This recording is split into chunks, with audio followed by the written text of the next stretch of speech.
வணக்கம் நண்பர்களே, நீங்கள் பார்த்துட்டு இருக்கிற SRVTWIZ தமிழ் சேனல். நான் SRVTWIZ. இந்த வீடியோவில் நம்ம வந்து கிரிப்டோ கரன்சி மைனிங் பற்றி கம்ப்ளீட்டாக வந்து பார்க்க போகிறோம். ஸோ இன்னும் நிறைய பேருக்கு வந்து இந்த கான்செப்ட் புரியாமல் இருக்குது. அதே மாதிரி வந்து நிறைய டவுட்ஸ் இருக்குது. அண்ட் எத்தீரியம் 2.0 பற்றின ஒரு அப்டேட், அப்புறம் வந்து மைனிங் வந்து இருக்கா இல்லை அழிஞ்சு போச்சா அப்படிங்கிற ஒரு அப்டேட், மைனிங் ப்ராஃபிட்டபிளா, இந்த மாதிரி அப்டேட்ஸ் ஏதாவது வேணும் அப்படின்னா கமெண்ட் செக்ஷனில் சொல்லுங்கள். கண்டிப்பாக அதுக்கான ஒரு தனி வீடியோ நான் வந்து ரெடி பண்ணுறேன். ஸோ இந்த வீடியோவில் நம்ம வந்து கம்ப்ளீட்டாக கிரிப்டோ கரன்சி மைனிங் பற்றி பார்ப்போம். வீடியோக்குள்ள போகிறதுக்கு முன்னாடி சேனலுக்கு புதுசாக இருந்தீங்கன்னா சப்ஸ்கிரைப் பண்ணிக்கோங்க. ஃபியூச்சரில் போடுற வீடியோஸ்க்குலாம் நோட்டிஃபிகேஷன் வேணும்னா பெல் ஐக்கான் ப்ரெஸ் பண்ணிக்கோங்க. இன்ஸ்டாவில் ஃபாலோ பண்ணல அப்படின்னா டிஸ்கிரிப்ஷன் லிங்க் இருக்குது, ஃபாலோ பண்ணிக்கோங்க. நிறைய அப்டேட்ஸ் அங்கேயும் வரும் உங்களுக்கு. நம்ம சேனலுக்கு நீங்கள் வந்து சப்போர்ட் பண்ணணும் அப்படின்னு நினச்சிங்கன்னா கீழே இருக்கிற ஜாயின் பட்டன் கிளிக் பண்ணி நம்மளோட மெம்பர்ஷிப்பில் வந்து ஜாயின் பண்ணிக்கோங்க. ஸோ தட் உங்களுக்கு வந்து எக்ஸ்க்ளூசிவ் வீடியோஸ் வந்து வரும். அது மட்டும் இல்லாமல் மந்த்லி லைவ் வந்து வரும், மெம்பர்ஸ் ஒன்லி லைவ். ஸோ இந்த லைவில் உங்களுக்கு இருக்கிற கொஸ்டின்ஸ் இல்லை வந்து ஏதாவது குவெரிஸ் இருந்தால் நீங்கள் வந்து தாராளமாக கேட்டு தெரிஞ்சுக்கலாம். So make sure to support our channel. இப்போ வந்து வீடியோக்குள்ளே போயிடலாம். ஸோ ஃபஸ்ட்டு கிரிப்டோ கரன்சி மைனிங்கில் இருக்கிற ஃபேக்ட்ஸ் பற்றி நான் வந்து சொல்லிடுறேன் உங்களுக்கு. மைனிங் வந்து ஒரு லீகலான ஒரு விஷயம். ஸோ நிறைய பேர் வந்து இல்லீகல் அப்படின்னு நினச்சிட்டு இருக்கீங்க. இது வந்து லீகலான ஒரு விஷயம். எப்படி வந்து ஒரு வீடியோ கிரியேட்டிங் ஒரு ப்ராசஸோ, வந்து கேமிங் ஒரு ப்ராசஸோ, சாஃப்ட்வேர் டெவலப்மெண்ட் ஒரு ப்ராசஸோ, அந்த மாதிரி மைனிங் அப்படிங்கிறது வந்து ஒரு ப்ராசஸ். ஸோ அந்த ப்ராசஸ் மூலமாக நீங்கள் வந்து கிரிப்டோ கரன்சி ஜென்ரேட் பண்ணுறீங்க, அவ்வளோதான். ஸோ அதே மாதிரி மைனிங் வந்து அழிஞ்சு போச்சா அப்படிங்கிறது வந்து நிறைய பேரோட கொஸ்டினாக இருக்குது. மைனிங் வந்து பார்த்திங்கன்னா அழியவே அழியாது, because it's a process. So அதனால வந்து அழியாது. ஸோ அது வந்து கண்டினியூ ஆகிட்டே தான் இருக்கும். மேபி காயின்ஸ் மாறும், ப்ராஃபிட்டபிலிட்டி மாறுமே தவிர்த்து மைனிங் வந்து அழியாது. ஸோ இப்போ வந்து கிரிப்டோ கரன்சி மைனிங்குள்ளே போயிடலாம். ஸோ ஃபஸ்ட்டு கிரிப்டோ கரன்சி அப்படின்னா வந்து டிஜிட்டல் கரன்சி. உங்களுக்கு எப்படி ருபீஸ், டாலர்ஸ் இருக்கோ அந்த மாதிரி கிரிப்டோ கரன்சிலையும் வந்து பார்த்திங்கன்னா பிட்காயின், எத்தீரியம், ட்ரானு, இந்த மாதிரி நிறைய டிஃப்ரெண்ட் டைப் ஆஃப் காயின்ஸ் வந்து இருக்குது. ஸோ இந்த காயின்ஸை வச்சு நம்ம வந்து கிரிப்டோ கரன்சி டிரான்சாக்ஷனோ இல்லை வந்து மைனிங்கோ நம்ம வந்து பண்ணிக்கலாம். ஸோ கிரிப்டோ கரன்சிஸ் எல்லாம் வந்து சேவ் பண்ணுற இடம் பார்த்திங்கன்னா கிரிப்டோ வாலெட்னு சொல்லுவாங்க. அதேமாதிரி ட்ரேட் பண்ணுற இடம் பார்த்திங்கன்னா கிரிப்டோ எக்ஸ்சேஞ்ச் அப்படின்னு சொல்லுவாங்க நம்மளுக்கு. ஸோ இவ்வளோ தான் வந்து கிரிப்டோ கரன்சியை பற்றி உங்களுக்கு தெரிஞ்சிக்க வேண்டிய ஒரு விஷயம். இன்னும் இன்டெப்த்தாக கிரிப்டோ கரன்சி பற்றி தெரியணும்னா சொல்லுங்கள், வீடியோ ஒரு மேக் பண்ணிவிடுவோம் கமெண்ட் செக்ஷனில். கிரிப்டோ கரன்சி மைனிங் அப்படிங்கிற ஒரு டாபிக் போகிறதுக்கு முன்னாடி மைனிங் அப்படிங்கிறது ஜென்ரலாக என்ன அப்படின்னு பார்த்தீங்கன்னா, ஒரு ஃபார் எக்ஸாம்பிள் கோல் மைனிங் அப்படின்னா நீங்கள் வந்து கோலை வந்து தோண்டி எடுக்கிறது, இல்லை உருவாக்கி எடுக்கிறது, இல்லை வந்து கண்டுபிடிக்கிறது. ஸோ அந்த மாதிரி சொல்லலாம். அதே மாதிரி கிரிப்டோ கரன்சி மைனிங் அப்படிங்கிறதும் உருவாக்குறது, இல்லை வந்து கண்டுபிடிக்கிறது, இல்லை தோண்டி எடுக்கிறது. ஸோ அந்த மாதிரி கான்செப்ட் தான் உங்களுக்கு வந்து வரும். ஸோ மைனிங் அப்படின்னு எடுத்துட்டோம்னா கிரிப்டோ கரன்சியில் 2 டைப் இருக்குது. ஒன்று வந்து பார்த்திங்கன்னா ப்ரூஃப் ஆஃப் ஸ்டேக், இன்னொன்று வந்து பார்த்திங்கன்னா proof of work. So proof of stake வந்து ஷார்ட் அண்ட் ஸ்வீட்டாக நான் வந்து சொல்கிறேன். ஸோ அகெயின் இது வந்து ஃபுல் அண்ட் ஃபுல் வந்து மைனிங் ப்ரூஃப் ஆஃப் ஒர்க்கை பற்றி. ஸோ ப்ரூஃப் ஆஃப் ஸ்டேக் பற்றி ஒரு ஷார்ட் அண்ட் ஸ்வீட்டாக சொல்கிறேன். இன்டெப்த்தான வீடியோ வேணும்னா கமெண்ட் செக்ஷனில் சொல்லுங்கள்.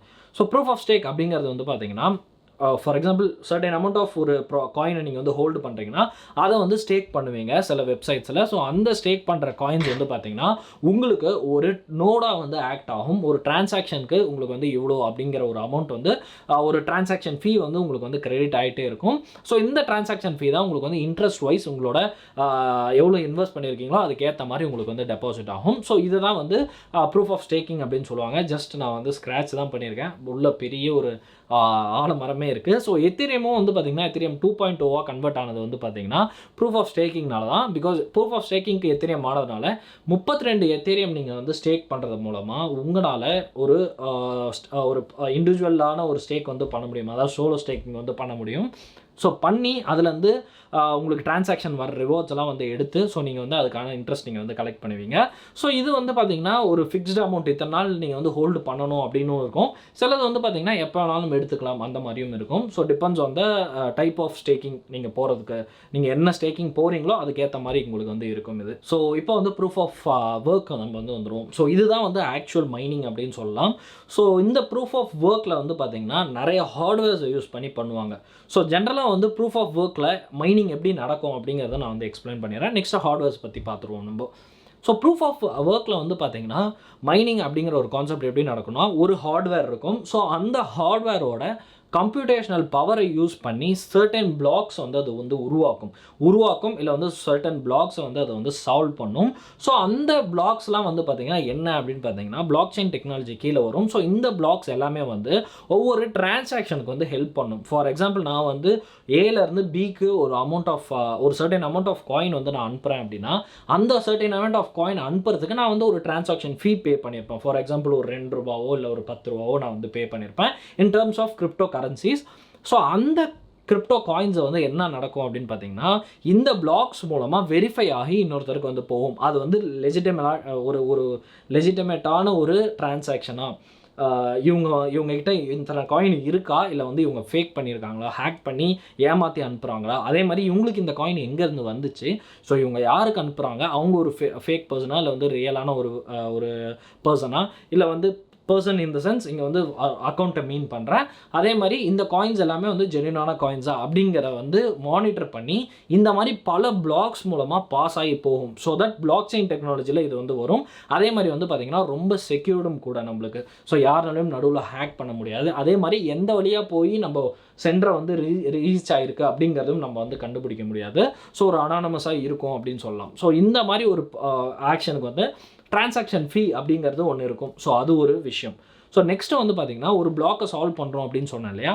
ஸோ அந்த பிளாக்கை வந்து உங்களுடைய ஹார்ட்வேரோட கம்ப்யூட்டேஷனல் பவரை யூஸ் பண்ணி நீங்கள் வந்து சால்வ் பண்ணுவீங்க.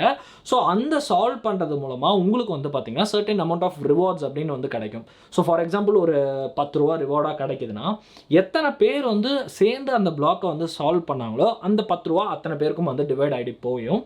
ஸோ அது மட்டும் இல்லாமல் அந்த பிளாக் மூலமாக என்னென்ன டிரான்சாக்ஷன் நடந்திருக்கும் அந்த டிரான்சாக்ஷனுக்கான ஃபீஸும் வந்து பார்த்திங்கன்னா உங்களுக்கு வந்து அந்த பிளாக் ரிவார்டோட ஆட் ஆகி எல்லாருக்கும் வந்து ஸ்ப்ரெட் ஆகும். ஃபார் எக்ஸாம்பிள் நான் முன்னாடி சொன்ன மாதிரி 2 ரூபா ஒரு டிரான்சாக்ஷன் ஆயிருக்கு, இது வரைக்கும் 10 டிரான்சாக்ஷன் ஆயிருக்கு. ஸோ 20 ரூபா டிரான்சாக்ஷனில் வந்திருக்கு. ரிவார்டு வந்து பார்த்திங்கன்னா பிளாக் சால்வ் பண்ணுறது மூலமாக 10 ரூபா உங்களுக்கு வந்து கிடச்சிருக்கு. ஸோ டோட்டலாக 30 ரூபா வந்து அந்த பிளாக்கை சால்வ் பண்ணவங்க எல்லாருக்குமே வந்து போய் சேரும். ஸோ இதுதான் வந்து ஜென்ரலாக மைனிங் அப்படிங்கிற ஒரு ப்ராசஸ் கிரிப்டோ கரன்சியை பொறுத்த வரைக்கும்.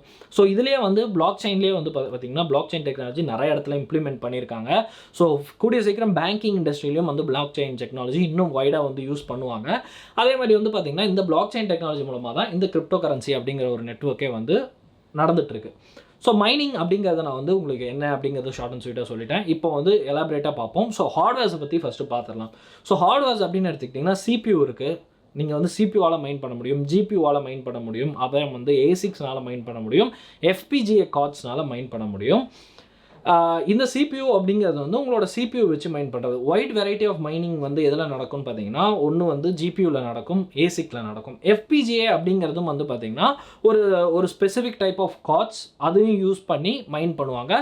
அது வந்து கிடைக்கிறது கொஞ்சம் ரேர். அதுவும் இல்லாமல் வந்து பார்த்திங்கன்னா இட்ஸ் சிமிலர் டு GPU மாதிரி தான் இருக்கும் உங்களுக்கு. அதுவும் வந்து ஸ்பெசிஃபிக் டாஸ்க் பண்ணுறதுக்கான ஒரு கார்ட்ஸ், பட் வந்து மைனிங்காக கிடையாது, வேறு ஒரு டாஸ்க் பண்ணுறதுக்கான ஒரு கார்ட்ஸ், அதை யூஸ் பண்ணி மைன் பண்ணுவாங்க. ஏசிக் மைனர்ஸ் அப்படிங்கிறது வந்து பார்த்திங்கன்னா application specific integrated circuits. So இந்த ஏசிக் மைனர்ஸ் யூஸ் பண்ணி அவங்க வந்து மைன் பண்ணும்போது ஹை பவர் வந்து கன்சியூம் பண்ணும், ஹை மைனிங் வேல்யூ வந்து அது வந்து ப்ரொடியூஸ் பண்ணும். ஸோ இங்கே மைனிங் வேல்யூ அப்படிங்கிறது வந்து பார்த்திங்கன்னா ஹேஷ் ரேட் அப்படிங்கிற ஒரு டேர்ம் வச்சு அவங்க வந்து மென்ஷன் பண்ணுவாங்க. உங்களோட GPU இல்லை வந்து ஏசிக் மைனரோட கம்ப்யூட்டேஷனல் பவரை வந்து ஹேஷ் ரேட் அப்படிங்கிற ஒரு டேர்ம் வச்சு மென்ஷன் பண்ணுவாங்க. ஸோ ஹை ஹேஷ் ரேட் கொடுக்கறதாகவும் இருக்கும் நம்மளுக்கு. அதே மாதிரி ஹை நாய்ஸ் ப்ரொடியூஸ் பண்ணும். ஸோ இது வந்து பார்த்திங்கன்னா ஒரு நார்மல் ஒரு பர்சன் அவங்க வீட்டில் வந்து வச்சு யூஸ் பண்ணுற அளவுக்கு ஒரு ஃபீஸிபிளான ஒரு விஷயமா இருக்காது நம்மளுக்கு. ஸோ இந்த ஏசிக் மைனர்ஸ்லாம் வந்து பார்த்திங்கன்னா ப்ரைஸ் வைஸும் ரொம்ப ஹையாக இருக்கும், சவுண்ட் வைஸும் ரொம்ப ஹையாக இருக்கும், அப்புறம் வந்து பவர் கன்சப்ஷன் வைஸும் ஹையாக இருக்கும். அதே மாதிரி அது கொடுக்குற ஹேஷ் ரேட்டும் வந்து பார்த்திங்கன்னா ஹையாக இருக்கும். முன்னாடி சொன்ன மாதிரி இதெல்லாம் வந்து பார்த்திங்கன்னா ஸ்பெசிஃபிக்கான ஒரு சில சர்டைன் அப்ளிகேஷனுக்காக ஸ்பெசிஃபிக்காக க்ரியேட் பண்ணப்படுற ஒரு ரிக்ஸ்னால இந்த ஏசிக்ஸ்லாம் வந்து பார்த்திங்கன்னா for example Shah algorithm solve பண்ண முடியும்னா அந்த அல்காரிதமில் இருக்கிற காயின்ஸ் மட்டும்தான் சால்வ் பண்ண முடியும். ஷா அல்காரிதமில் நம்மளுக்கு வந்து பிட்காயின் இருக்குது. ஸோ பிட்காயின் மட்டும் தான் சால்வ் பண்ண முடியும். அதே மாதிரி எத்தீரியம் வந்து ஈத்தாஷ் அல்காரிதம் சால்வ் பண்ணணும்னா எத்தீரியம் ETC அந்த மாதிரி தான் மட்டும் தான் சால்வ் பண்ண முடியும். இன்கேஸ் இந்த காயின்ஸ் எல்லாம் இல்லைனா இந்த ஏசிக் மைனர்ஸ்லாம் வந்து வேஸ்ட் ஆகிடும். பிகாஸ் அந்தந்த காயினுக்கான ஒரு மைனராக தான் வந்து அதை க்ரியேட் பண்ணுவாங்க நம்மளுக்கு. ஸோ அதனாலே மோஸ்ட்டாக வந்து வாங்க மாட்டாங்க. அதுவும் இல்லாமல் வாங்குறதும் அது வந்து கிடைக்கிறது ரொம்ப கஷ்டம் நம்மளுக்கு. ஸோ இப்போ GPU அப்படின்னு நம்ம வந்து எடுத்துக்கிட்டோம்னா டிஃப்ரெண்ட் டைப் ஆஃப் GPUஸை யூஸ் பண்ணி நம்ம வந்து மைன் பண்ண முடியும். ஒவ்வொரு டைப் ஆஃப் GPUஸ்க்கும் ஒவ்வொரு கம்ப்யூட்டேஷனல் வேல்யூ இருக்கும், தட் இஸ் ஹேஷ் ரேட் இருக்கும். ஸோ அந்த ஹேஷ் ரேட்டுக்கு ஏற்ற மாதிரி நம்மளோட GPUஸ் வந்து பெர்ஃபார்ம் பண்ணும், நம்மளோட GPUவோட ரெவன்யூ வந்து இருக்கும். ஃபார் எக்ஸாம்பிள் ஒரு 3080 நம்ம வந்து எடுத்துக்கிட்டோம்னா அது certain amount of hash rate இவ்வளோ பவர் கன்சப்ஷன் அப்படிங்கிற ஒரு ஸ்பெசிஃபிக் டேர்ம் வந்து இருக்கும். ஸோ அதை யூஸ் பண்ணி தான் நம்ம வந்து பண்ண முடியும். ஸோ ஒரு ரிக்ல வந்து பார்த்திங்கன்னா பார்த்தீங்கன்னா ஒரு மதர் போர்டில் வந்து பார்த்தீங்கன்னா எத்தனை PCI ஸ்லாட் இருக்கோ அதுக்கு ஏற்ற மாதிரி நம்ம வந்து GPUs வந்து கனெக்ட் பண்ணி நம்ம வந்து மைன் பண்ணலாம். ஸோ மைனிங்லேயும் வந்து பார்த்தீங்கன்னா solo mining and pool mining அப்படிங்கிற 2 கான்செப்ட் இருக்குது. ஸோ சோலோ மைனிங் என்ன அப்படின்னு பார்த்தீங்கன்னா ஒரு பிளாக் இருக்கும், அந்த ஒரு பிளாக்கை நீங்கள் மட்டும் வந்து மைன் பண்ணுவீங்க. நீங்கள் மட்டும் மைன் பண்ணி அந்த பிளாக்ல கிடைக்கிற ரிவார்ட்ஸ் ஆகட்டும், எவ்வளோ ஹையாக இருந்தாலும் சரி எவ்வளோ லோவாக இருந்தாலும் சரி உங்களுக்கு மட்டும் கிடைக்கும். அதே மாதிரி பூல் மைனிங்கில் வந்து பார்த்தீங்கன்னா ஒரு சர்டைன் நம்பர் ஆஃப் பீப்புள் சேர்ந்து மைன் பண்ணுவீங்க. ஸோ சேர்ந்து மைன் பண்ணி அந்த பிளாக்கை சால்வ் பண்ணி அதில் வர ரிவார்ட்ஸ் வந்து எல்லாருக்கும் ஈக்குவலாக அவங்களோட ஹேஷ் ரேட் பேஸ் பண்ணி பிரித்து கொடுப்பாங்க. ஸோ சோலோ மைனிங் வந்து பார்த்தீங்கன்னா சம்டைம்ஸ் வந்து ப்ராஃபிட்டபிள் ஹையாக இருக்கும், சம்டைம்ஸ் ப்ராஃபிட்டபிள் லோவாக இருக்கும். அது மட்டும் இல்லாமல் உங்களுக்கு வந்து பார்த்தீங்கன்னா சோலோ மைனிங் ரொம்ப வந்து கஷ்டமான ஒரு விஷயம். பிகாஸ் அவ்வளோ கம்ப்யூட்டேஷனல் பவர் உங்களால் ப்ரொவைட் பண்ண முடிஞ்சால் தான் நீங்கள் வந்து சீக்கிரமாக அந்த பிளாக்கை வந்து மைன் பண்ணி அன்லாக் பண்ண முடியும். சில பிளாக்ஸில் ரிவார்ட்ஸ் ஹையாக இருக்கலாம், சில பிளாக்ஸில் லோவாக இருக்கலாம். பட் பூல் மைனிங்கில் வந்து பார்த்தீங்கன்னா ஓரளவுக்கு கான்ஸ்டண்ட்டான ஒரு ப்ராஃபிட்டபிலிட்டி உங்களுக்கு வந்து வந்துகிட்டே இருக்கும்.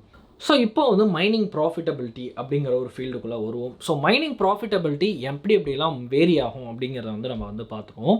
ஸோ மைனிங் ப்ராஃபிட்டபிலிட்டி அப்படிங்கிறது எதை பேஸ் பண்ணி இருக்குன்னா, நீங்கள் வந்து மைன் பண்ணுறீங்க, அந்த காயின் உங்களுக்கு கிடைக்குது.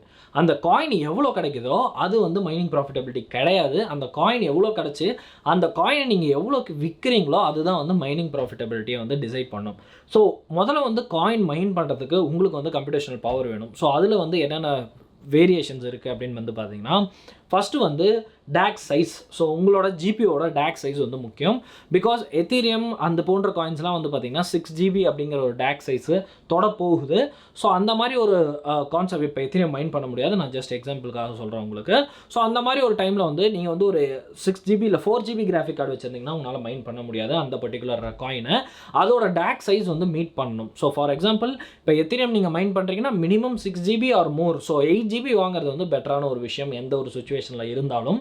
ஸோ அதே மாதிரி தான் ஒவ்வொரு காயின்ஸுக்கும் ஒரு டேக் சைஸ் இருக்கும். மோஸ்ட்டாக எல்லா காயின்ஸுக்கும் வந்து பார்த்தீங்கன்னா 6GB ஆர் மோர் தான் நம்மளுக்கு வந்து தேவைப்படும். பிட்காயின்லாம் பார்த்தீங்கன்னா வந்து ஏசிக் மைனஸ்னால மட்டும்தான் மைன் பண்ண முடியும் because of the difficulty. So அந்த டேக் சைஸும் வந்து அதிகம், அதே மாதிரி அந்த பிட்காயினோட டிஃபிகல்ட்டியும் வந்து ரொம்ப அதிகம். ஸோ நெக்ஸ்ட்டு வந்து பார்த்தீங்கன்னா ப்ராஃபிட்டபிலிட்டி எதனால் வந்து அடி வாங்கும் அப்படின்னு வந்து பார்த்தீங்கன்னா டிஃபிகல்ட்டி, நெட்வொர்க்கோட டிஃபிகல்ட்டினால. ஸோ ஒரு பிளாக்கை வந்து 10 பேர் வந்து மைன் பண்ணுறீங்க அப்படின்னா வந்து ஒரு 100 ரூபா கிடைக்குதுன்னா எல்லாருக்கும் வந்து 10 ரூபா ஈக்குவலான ஒரு ஹேஷ் ரேட் கொடுத்து மைன் பண்ணுறீங்கன்னா 10 ரூபா எல்லாருக்கும் வந்து கிடைக்கும். அதுவே அந்த பிளாக்கை 100 பேர் வந்து மைன் பண்ண ஆரம்பித்தா 100 ரூபா அப்படிங்கிற ப்ராஃபிட்டபிலிட்டி எல்லாருக்கும் ஒரு ரூபாவாக வந்து போய் சேரும். ஸோ இதுதான் வந்து கான்செப்ட். ஸோ நிறைய பேர் வர நம்மளுக்கு வந்து ப்ராஃபிட்டபிலிட்டி அடி வாங்கும். அதாவது நம்பர் ஆஃப் காயின்ஸ் நம்மளுக்கு வரது வந்து அடி வாங்கும். ஸோ இந்த மாதிரி அடி வாங்குறதுனால என்ன ஆகும்னு வந்து பார்த்தீங்கன்னா, நம்மளோட காயினோட ப்ரைஸ் ஹையானா பரவாயில்ல, ஒன்றும் பிரச்சனை இல்லை, தப்பிச்சிடலாம். பட் நம்மளோட காயினோட ப்ரைஸ் வந்து ஹையாகவும் லோலியே இருந்துச்சுன்னா ப்ராஃபிட்டபிலிட்டி வரவே வராது. ஸோ இப்போ எத்தீரியம் போன பிறகு மைனிங்கோட நிலைமை இதுதான். பிகாஸ் எந்த காயின் மைன் பண்ணுறது அப்படிங்கிறது யாருக்குமே வந்து தெரியலை. ஸோ அதனால் வந்து பார்த்திங்கன்னா ஏதோ ஒரு காயின் மைன் பண்ணி ப்ராஃபிட்டபிலிட்டி ஒழுங்காக இல்லை. ஸோ ஏதாவது ஒரு ஃபிக்ஸ்டான காயின் எல்லாரும் வந்து ஃபிக்ஸ் பண்ணி மைன் பண்ண ஆரம்பிச்சாங்கன்னா அதோட காயினோட வேல்யூ வந்து ஏற ஆரம்பிச்சதுன்னா உங்களுக்கு வந்து மைனிங்கில் வந்து ப்ராஃபிட்டபிலிட்டி வர ஆரம்பிச்சிடும். ஸோ அதே மாதிரி ஒவ்வொரு பிளாக்ஸ்க்கும் வந்து பார்த்திங்கன்னா ஒரு பேஸ் வேல்யூ அப்படிங்கிறது ஒன்று இருக்கும். அது கூட வந்து டிரான்சாக்ஷன் ஃபீயும் ஆட் ஆகி நம்மளுக்கு வந்து base value plus transaction fee தான் நீங்கள் வந்து பிரித்து கொடுப்பீங்க. ஸோ இதில் வந்து ஹால்விங் அப்படிங்கிற ஒரு மெத்தட் ஒன்று இருக்குது. ஸோ இந்த மெத்தடை யூஸ் பண்ணி பிட்காயினில் என்ன நடக்கும் அப்படிங்கிறத நான் வந்து சொல்கிறேன். ஸோ ஹால்விங்னால பிட்காயினில் 4 வருஷத்துக்கு ஒன்ஸ் வந்து பார்த்திங்கன்னா பிட்காயினோட பிளாக் வேல்யூ இருக்கு இல்லையா, அது வந்து பாதியாக குறையும். ஸோ ஃபார் எக்ஸாம்பிள் ஒரு 8 வருஷத்துக்கு முன்னாடி பிட்காயினோட வேல்யூ வந்து ஒரு பிளாக்கை சால்வ் பண்ணுறது மூலமாக உங்களுக்கு வந்து ஒரு 8 பிட்காயின் கிடைக்குது அப்படின்னா இப்போ வந்து அதை வந்து 2 டைம் வந்து ஹால்விங் ப்ராசஸ் வழியாக போயிட்டு வந்திருக்கனால உங்களுக்கு வந்து இப்போ 2 பிட்காயின் தான் வந்து கிடைக்கும். ஸோ 8 வந்து 4 பிரியும் 4 வருஷத்துக்கு ஒன்ஸு. நெக்ஸ்ட்டு 4 வந்து 2 பிரிப்பாங்க 2 வருஷத்துக்கு ஒன்ஸு. ஸோ 2 அப்படின்னு ஆகி ஒரு காயினோட ஒரு பிளாக்கோட பேஸ் வேல்யூ வந்து பார்த்திங்கன்னா அந்த மாதிரி பாதியாக ஆகிட்டே வரும். ஸோ இது எதனால் அப்படின்னு வந்து பார்த்திங்கன்னா அப்போ தான் வந்து பிட்காயினோட வேல்யூ வந்து ஸ்டேபிளாக இருக்கும் அப்படிங்கிறதுனாலையும், அதே மாதிரி இதனால் ப்ராஃபிட்டபிலிட்டி அஃபெக்ட் ஆகுமானா கண்டிப்பாக அஃபெக்ட் ஆகும். பிகாஸ் 8 வருஷத்துக்கு முன்னாடி உங்களுக்கு வந்து பிட்காயினோட வேல்யூ வந்து கம்மியாக இருந்துச்சு. ஸோ இப்போ வந்து பிட்காயினோட வேல்யூ அதிகமாக இருந்துச்சு. ஸோ காயின் கம்மியாக கிடைச்சாலும் அதோட வேல்யூ அதிகமாக இருக்கிறதுனால உங்களுக்கு ப்ராஃபிட்டபிலிட்டி வந்து ஓரளவுக்கு உங்களுக்கு வந்து சேமாக தான் இருக்கும். ஸோ அப்போ இருக்கிறதோட இப்போ அதிகமாக தான் இருக்கும் உங்களுக்கு. ஸோ அந்த மாதிரி தான் வந்து டிசைன் பண்ணப்பட்டிருக்கு. அதே மாதிரி வந்து பார்த்திங்கன்னா இந்த ஹால்விங் வந்து அது அந்த சில காயின்ஸுக்கு வந்து இருக்கும். ஸோ பிட்காயினை பொறுத்த வரைக்கும் வந்து பார்த்திங்கன்னா 21 மில்லியன் காயின்ஸ் தான் உங்களால் வந்து மைன் பண்ண முடியும். ஸோ அதுக்கு மேலே உங்களால் மைன் பண்ண முடியாது. பிகாஸ் ஒரு காயின் வந்து அன்லிமிட்டடாக இருக்குது அப்படின்னா அந்த காயின் வந்து வேல்யூ வந்து ரொம்பவே வந்து கம்மியாயிடும். ஸோ இந்த மாதிரி ஒரு டெஃபினட் வால்யூம் ஆஃப் காயின் இருந்தால் தான் உங்களால் வந்து அந்த காயினை வந்து வேல்யூ அதிகமான ஒரு காயினாக ஆகிறதுக்கான பாசிபிலிட்டிஸும் இருக்கும். அதே மாதிரி வந்து அதனால் வந்து சில பெனிஃபிட்ஸும் நம்மளுக்கு வந்து இருக்கும். ஸோ ஃபைனலாக வந்து மோஸ்ட்டாக மைனிங் பற்றி எல்லாமே நம்ம வந்து பேசியாச்சு ஓரளவுக்கு. ஸோ உங்களுக்கு புரிஞ்சுக்கக்கூடிய அளவுக்கு. ஸோ இந்த மைனிங்கில் வந்து நீங்கள் வேறு ஏதாவது தெரிஞ்சுக்கணும் அப்படின்னு ஆசைப்பட்டீங்கன்னா கண்டிப்பாக வந்து கமெண்ட் செக்ஷனில் சொல்லுங்கள். அதே மாதிரி நம்மளோட மெம்பர்ஷிப் ஜாயின் பண்ணிங்க அப்படின்னா நம்மளுடைய லைவ் செஷனில் உங்களால் தாராளமாக வந்து எந்த ஒரு கொஸ்டின்ஸாக இருந்தாலும் கேட்டுக்க முடியும். அதே மாதிரி உங்களுக்கான ஸ்பெஷல் வீடியோஸ் வந்து அப்லோட் பண்ணப்படும் அங்கே. ஸோ அதில் வந்து ஜாயின் பண்ணிக்கோங்க இன்கேஸ் சேனலை சப்போர்ட் பண்ணணும்னு நினச்சிங்கன்னா. ஸோ இந்த வீடியோவில் தான். ஸோ இந்த வீடியோவில் வந்து ஃபைனலாக சில விஷயங்கள்லாம் வந்து சொல்ல விரும்புகிறேன்.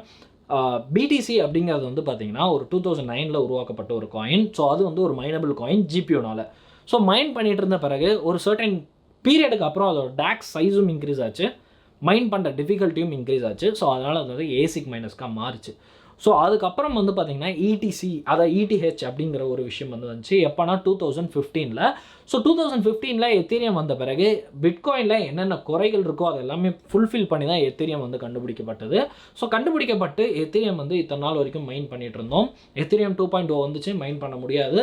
ஸோ இதுக்கப்புறம் வந்து பார்த்திங்கன்னா மைனிங் ப்ராசஸ் கண்டினியூ ஆகிட்டே தான் இருக்கும், பட் ப்ராஃபிட்டபிலிட்டி கம்மியாக இருக்கும்.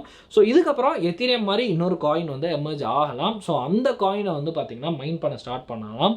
ஸோ அந்த மைன் பண்ண ஸ்டார்ட் பண்ணோடனே அதோட ப்ராஃபிட்டபிலிட்டி அதிகமாக போச்சுன்னா உங்களுக்கு வந்து மைனிங் ப்ராஃபிட்டபிலிட்டியும் வந்து ஓவராலாக ஹை ஆகும். ஸோ இதுதான் வந்து ஜென்ரலாக மைனிங்கில் இருக்கிற கான்செப்ட். ஸோ நிறைய பேர் என்ன நினச்சிட்டு இருக்கீங்கன்னா மைனிங்கே போயிடுச்சு எத்தீரியம் போனதுனால அப்படின்றத வந்து நினச்சிட்டு இருக்கீங்க. அப்படி கிடையாது.